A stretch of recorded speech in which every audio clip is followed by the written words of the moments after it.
अब हम लोग class 10th NCERT maths trigonometry में सीखेंगे कैसे हम ट्रिग्नोमेट्री रेशियो के कुछ स्पेशल एंगल की वैल्यू हम फाइंड करेंगे। जैसे पहले मैं ले रहा हूं क्या, फर्स्ट फाइंड आउट या how find out the values of sine 30 degree, cos 30 degree and ten 30 degree. ठीक है, और इसके रेसिप्रोकल हो जाएंगे। तो देखो ना, पहले मुझे फाइंड क्या करना है, कह रहा है कि मुझे साइन 30 डिग्री, कॉस 30 डिग्री और टेन 30 डिग्री की वैल्यू मुझे फाइंड करनी है विद द ज्योमेट्री। तो देखो, इसको हम प्रूव करेंगे या इसको सॉल्व करेंगे। तो सबसे पहले हम बनाते हैं एक इक्विलैटरल ट्रायंगल बनाएंगे A B C and in which we suppose that its size is 2a।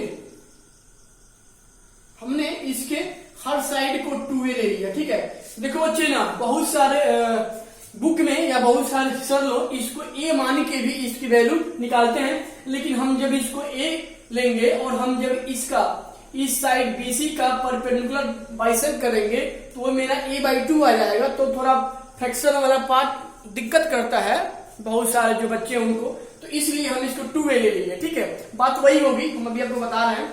तो देखो यहाँ पे 2a ले लिए। अब हम यहां से क्या करेंगे, परपेंडिकुलर बाइसेक्ट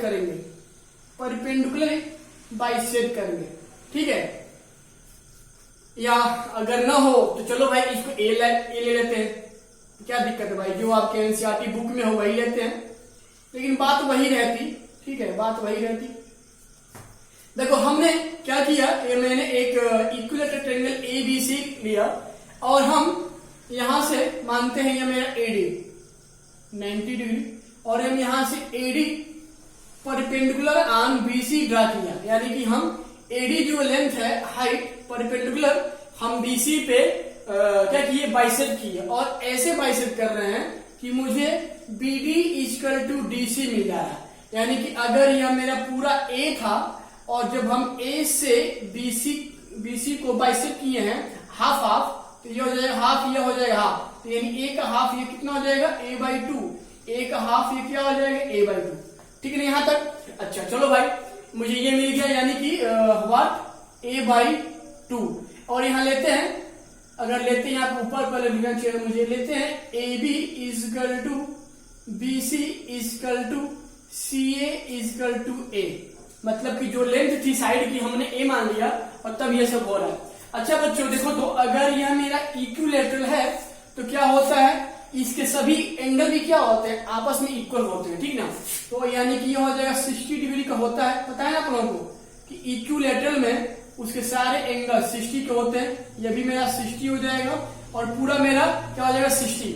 लेकिन हम जब इस वर्टेक्स A से जब हम इसका बाइसेक्ट किए हैं तो जब 60 डिग्री था वह अब क्या होगा, हाफ, यानी कि 30 डिग्री ये हो जाएगा, 30 डिग्री ये हो जाएगा। ठीक है, तो इसी से हम यूज करेंगे और सॉल्व करेंगे। ठीक है, तो बच्चे अब देखो, तो अब मुझे इसमें मिल जा रहा है एक, यहां लेते हैं इन राइट एंगल ट्रायंगल, क्योंकि हम जब इसे परपेंडिकुलर ड्रा किए हैं और 90 बना रहा है तो यह दोनों एंगल मेरे राइट एंगल के हो जाएंगे।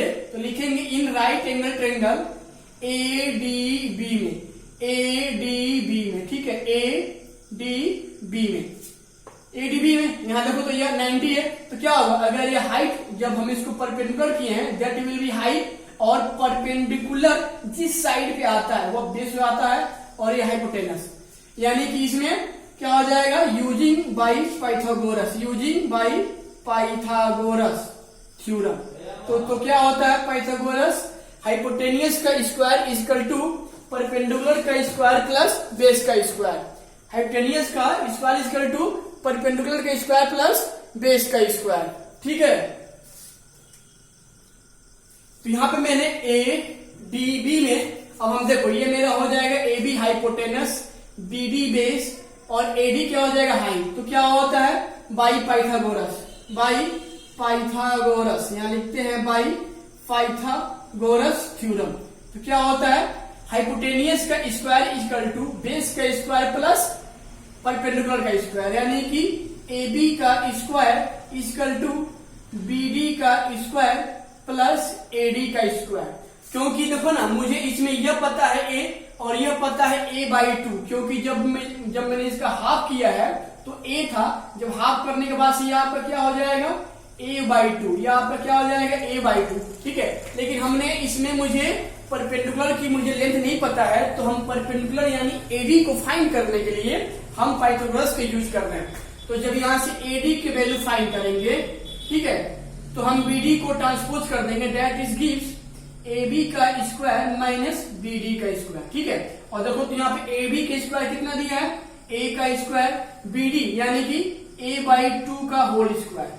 सॉल्व करेंगे तो A square minus A square by 4 and that gives 4 1 जा 4A square minus A square by 4, ठीक है। और यहां से मुझे क्या मिल जाएगा, AD का square equal to 3A square by 4, और इसलिए जब हम AD यहां से फाइंड करेंगे तो ये 2 क्या होगा, अंडर रूट में चेंज हो जाएगा, under root 3A square by 4 and that is gives A square बाहर आ जाएगा, 4 बाहर, यानी कि A/2 और अंडर रूट 3 यानी कि अंडर रूट 3 A/2, या इसी को ऐसे लिखते हैं अंडर रूट 3 A/2। तो हमने देखो यहां से हाइट मुझे मिल गया AD, तो जब हाइट मिल गया तो सिंपल देखो मुझे क्या निकालना है, साइन 30 डिग्री, और 30 कहां बनना है, ये यहां बनना है ना एंगल से, तो हम लिखेंगे इसलिए इन टेंगल व्हाट BAD में, BAD में, इसमें। तो देखो हम जब यह एंगल लेंगे तो हम आपको लास्ट वीडियो में बताया ना कि अगर यह एंगल लेते हैं तो इसके सामने का यह साइड परपेंडिकुलर, यह होता है बेस, और यह आपका क्या होता है हाइपोटेनस। फिर सुनो, अगर एंगल यह लेंगे BD will be perpendicular, AD will be base and AB will be एलवेल इक्वल, यानी कि अनचेंज, यानी कि हाइपोटेनस। तो यहां से क्या हो जाएगा साइन 30। अब देखो तो क्या होता है साइन के लिए, अरे पाकिस्तान भूखा प्यासा और हिंदुस्तान हरा भरा, नहीं पता है तो क्या होता है साइन कॉस 10, यानी कि परपेंडिकुलर बाई हाइपोटेनस, यानी perpendicular by hypotenuse, that will be BD upon BA। अब यहां देखो तो BD की वैल्यू हमने कितना यहाँ था A/2 ना, दैट इज A/2, और BA आपका क्या था A, ठीक है। तो सॉल्व करेंगे इसको तो क्या हो जाएगा A/2A, A से A कैंसिल, यानी कि 1/2, दैट इज साइन 30 डिग्री, और यह साइन 30 डिग्री की वैल्यू होती ही है, आपको पता होगा। चलो ऐसे थोड़ा देखते हैं cos 30। तो जब यहां से cos 30 डिग्री फाइंड करेंगे तो देखो तो cos, फिर यही एंगल, तो क्या होता है बेस अपॉन हाइपोटेनस। तो अगर एंगल ये है तो परपेंडिकुलर और ए बेस, तो बेस आपका क्या हो जाएगा AD, हाइपोटेनस कितना हो जाएगा AB या BA, AB लिखते हैं। देखो AD की वैल्यू कितना हम अभी फाइंड किए हैं, under root 3A/2 upon AB कितना है, हाउ मच A, तो देखो तो ये हो जाएगा under root 3A upon 2A, A से A कैंसिल, अंडर रूट 3/2, और यह आपका cos 30 की वैल्यू होती ही है, cos 30 equal to under root 3/2, और मैंने साइन 30 की वैल्यू हाफ फाइंड कर दिया। अब क्या बच रहा है 10, तो देखो 10 के लिए आप चाहो तो साइन 30 अपॉन cos 30 भी यूज कर सकते हो, क्योंकि मैंने आपको लास्ट वीडियो में हम बताए हैं कि जो 10 होता है वो साइन बाई cos होता है। तो चूंकि यहाँ पे एंगल क्या है 30, तो हम साइन 30 अपॉन cos 30 करेंगे तो मुझे यहां से मिल जाएगा 1 अपॉन अंडर रूट 3। या अगर इसको ऐसे हम सॉल्व करेंगे तो देखो तो यहां से क्या हो जाएगा 10 के लिए क्या होता है परपेंडिकुलर अपॉन बेस, यानी कि अगर ये 30 है परपेंडिकुलर अपॉन बेस, यानी कि लिखते हैं पहले BD अपॉन बेस यानी AD। BD आपका बच्चों है क्या, तो BD मेरा यहाँ पे दे कितना रहा है A/2, कितना दे रहा है A/2, और ये देखो तो AD हम अभी फाइंड किए हैं, कितना फाइंड किए हैं अंडर रूट 3A/2, 2 से 2 कैंसिल, A से A कैंसिल, यानी कि 1 अपॉन अंडर रूट 3। थोड़ा इसको सिंप्लीफाई कीजिएगा तो आ जाएगा 1 अपॉन अंडर रूट 3। तो ऐसे हमने साइन 30, cos 30 और tan 30 की वैल्यू हम फाइंड कर दिए। अब आपको हम 60 के लिए बताएंगे। नेक्स्ट लेते हैं, कह रहा find the value of for the angle 60 degree, यानी कि मुझे साइन 60 डिग्री, कॉस 60 डिग्री और मुझे टेन 60 डिग्री की मुझे वैल्यू फाइंड करना। ठीक है, तो बच्चे देखो ना, बिल्कुल जो मेरी ज्योमेट्री थी वो पहले वाले टॉपिक पे ही होगा। अब जब मुझे 30 फाइंड करना था तो हम इस एंगल को लिए हैं। अब देखो तो यहाँ पे है क्या, we have to find here the angle of 60 degree, therefore this angle is 60 degree. तो देखो हम जब एंगल यह ले लेंगे तो निकालते हैं यहाँ से साइन 60 डिग्री। ठीक है, तो जब हम इस एंगल को लेंगे तो AD will be perpendicular, BD will be base and AB will be unchange hypotenuse. तो फॉर दिस एंगल 60 क्या हो जाएगा, परपेंडिकुलर अपॉन हाइपोटेनस, यानी कि AD अपॉन BA या AB। अब देखो तो AD मैंने कितना फाइंड किया है, √3A अपॉन 2 अपॉन AB कितना है A। ठीक है, जब सॉल्व करेंगे इसको तो क्या आ जाएगा, √3/2 और ये आपका होता है कितना, साइन 60 की वैल्यू, साइन 60 इक्वल टू √3/2 या √3/2। अब देखते हैं क्या कॉस के लिए, तो जब कॉस 60 डिग्री फाइंड करेंगे यहां से 60 डिग्री, तो देखो cos 60 तो क्या होता है, बेस अपॉन हाइपोटेनस। तो अगर यह एंगल लेंगे तो यह बेस परपेंडिकुलर हाइपोटेनस, तो क्या होता है, base upon hypotenuse, base upon hypotenuse, यानी कि BD अपॉन AB। ठीक है, या BA जो को, देखो BD यहां मेरा बच्चों कितना था, A/2 और AB हम कितना फाइंड किए हैं, जो आप है दे रहा है क्या, जो मैंने क्या माना, साइड मैंने A माना है, तो हो जाएगा A/2 दैट इज 1/2, यानी कि cos 60 equal to how much, 1/2। तो यह cos 60 की वैल्यू होती है। और ऐसे अगर हम क्या निकाल लें, tan 60 डिग्री, तो देखो तो क्या होता है, फिर वही साइन 60 अपॉन cos 60 आ जाएगा, लेकिन थोड़ा हम इससे लगाते हैं तो क्या होता है, परपेंडिकुलर बाई बेस, यानी परपेंडिकुलर बाई बेस, यानी कि क्या हो जाएगा, AD upon BD and that gives the value of AD is how much, √3A/2 and BD is equal to A/2। ठीक है, जब सॉल्व करेंगे यहां से तो मुझे क्या मिल जाएगा, √3। तो यहां से मुझे साइन 60, कॉस 60 और टेन 60 मिल गया। अब हम लोग अगले वीडियो में 45 के लिए बात करेंगे। स्टूडेंट, अब हम लोग डिस्कस करने जा रहे हैं कि ट्रिग्नोमेट्रिक रेशियो 45 डिग्री एंगल के लिए क्या और कितना होता है। तो जब हम 45 डिग्री लेंगे तो जाहिर सी बात है, क्योंकि 45 डिग्री के लिए हम इजीली एक राइट एंगल बनाते हैं। ठीक है, तो बनाओ राइट एंगल, यहाँ पे we make here a right angle. तो टेढ़ा हो गया, मैटर ये नहीं है, तो चलो मैंने बना लिए A, B और C, मैंने एक राइट एंगल बना लिया। ठीक है, तो और राइट एंगल में इस टाइप का लिया हूं बच्चे कि इसमें if BC equal to AB, चलो मानते हैं कि आपका A साइड, दोनों साइड सेम है। ठीक है, तो अब अगर यहाँ पे BC और AB सेम है और अगर आपका एंगल भी 90 डिग्री है, तो जाहिर सी बात है कि इसके सामने का कौन से एंगल है, C, और इसके सामने का एंगल क्या है, A। ये दोनों एंगल क्या होंगे, आपस में इक्वल होंगे। आप लोगों ने पिछले क्लास में सीखा है। तो यहां से क्या हो जाएंगे, angle A equal to angle C। तो जब ये अकेले 90 है और दोनों सेम है, यानी 45, तो ये कितना आ जाएगा, 45, दैट इज योर 45। ठीक है, तो बच्चे अब देखो ना, इसमें मेरा केवल we have the only the length of AB and BC that is equal to A and here we have unknown value of the hypotenuse AC। Then we first find out the value of AC with the help of Pythagoras rule. तो here we apply by the Pythagoras rule. तो लिखेंगे we know that for what, Pythagoras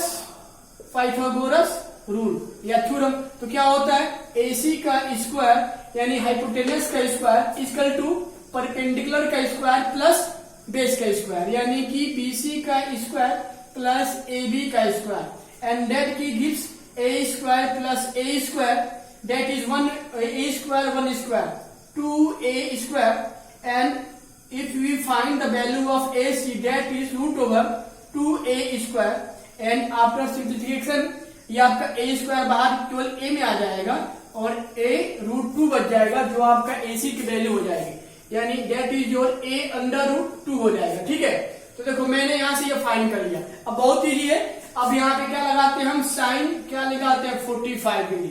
तो देखो तो sign 45 की value इससे तो क्या होता है, पाकिस्तान भूखा प्यासा, हिंदुस्तान हरा भरा। भाई पाकिस्तान है तो उसको भूखे प्यासे हम छोड़ देते हैं। यह होता है साइन कॉस 10 के लिए। क्या होता है, perpendicular upon hypotenuse for the value of sine. तो क्या होता है, परपेंडिकुलर बाई हाइपोटेनस, यानी कि बीसी अपान एसी। बीसी अपान एसी, बीसी कितना था a, और एसी मैंने क्या फाइंड किया है, a√2। और जब सॉल्व करोगे तो क्या आता है 1 अपान √2, या आपका साइन 45 की वैल्यू मिल गई। ऐसे अगर cos 45 फाइंड करेंगे तो क्या होता है बच्चे, यहां से क्या होता है, base upon hypotenuse, base upon hypotenuse, यानी कि AB upon AC that is A upon A√2 also equal to 1 upon 2 by this rule। ठीक है, ऐसा ही आ जाएगा। और देखो मेन इसमें 1045, ठीक है। तो देखो 1045 के लिए फिर वही, या तो आप साइन 45 अपान cos 45 कर लो तो कट के बना जाएगा, या अगर इससे निकालेंगे तो क्या होता है 10 के लिए परपेंडिकुलर बाई बेस, यानी कि परपेंडिकुलर यानी BC और बेस कितना है AB, that is A upon A, क्या आ जाएगा 1।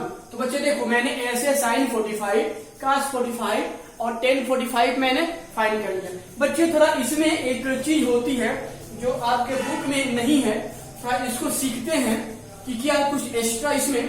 तो देखो बच्चे ना, इसमें साइन cos 10 या जो इसके रेसिप्रोकल होते हैं हम उसको आसानी से हम फाइंड कर लेंगे। जैसे अगर मुझे कोसेक 30 फाइंड करना हो तो कोसेक 30 मतलब क्या हुआ, साइन का रेसिप्रोकल, यानी कि 1 अपान साइन 30। और देखो तो 1 अपान साइन 30 की वैल्यू क्या था 1 अपान 2। जब सॉल्व करेंगे 2 आ जाएगा ऊपर, तो क्या हो जाएगा कोसेक 30 का 2।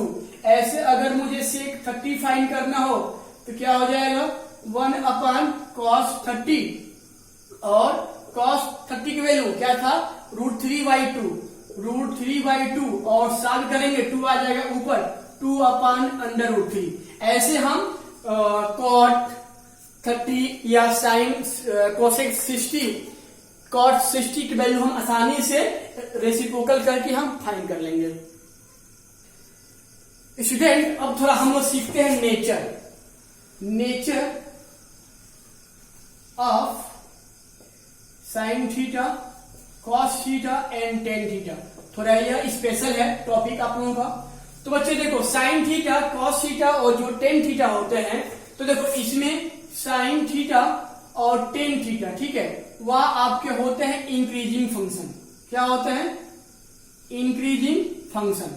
इसका मतलब क्या हुआ, इसका मतलब यह हुआ कि अगर थीटा की वैल्यू आप इंक्रीज करते रहोगे, आप थीटा की वैल्यू इंक्रीज करते रहोगे यानी कि बढ़ाते रहोगे, ठीक है, तो उस समय जो साइन थीटा की वैल्यू आएगी वो भी क्या होगी, बढ़ती रहेगी। या टेन थीटा की वैल्यू आएगी वो भी क्या होगी, बढ़ती रहेगी। जैसे हम लेते हैं एग्जांपल, अगर हम कहें कि साइन 2 डिग्री और साइन 5 डिग्री में हु विल बी ग्रेटर, तो भाई देखिए आपको क्या पता है कि साइन और टेन क्या होते हैं, increasing function with the theta या एंगल।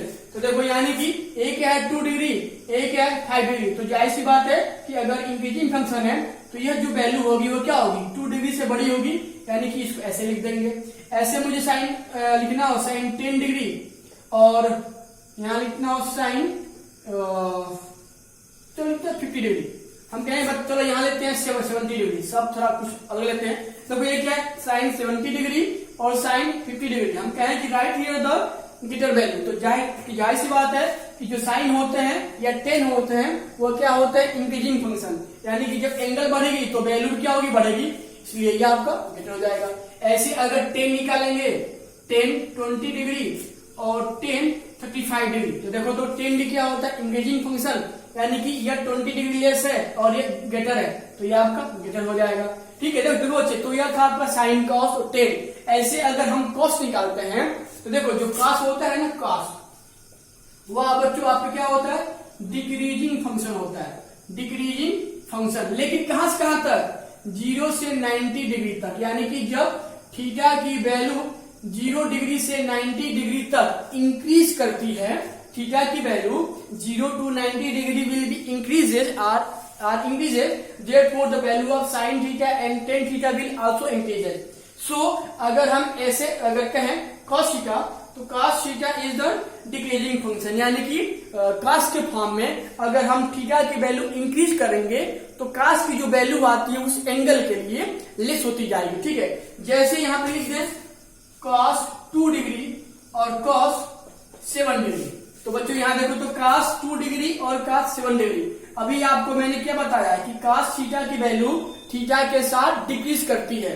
तो अगर यह आपका देखो कि क्या है 2 डिग्री ना लेस है, एक है ज्यादा, तो अगर यह ज्यादा है तो इसकी वैल्यू क्या होगी cos 2 डिग्री से छोटी हो जाएगी, यानी कि यह वैल्यू बड़ी हो जाएगी, ऐसे होता है, ठीक है। तो यह था आपका nature of sine theta cos theta and tan theta from 0 to 19। I think कि आप लोगों को समझ में आया होगा। और प्लीज अगर आपने इस वीडियो से आपको अगर एक भी कुछ एक्स्ट्रा आपको समझ आया है नॉलेज, तो please like and subscribe and share with your friends.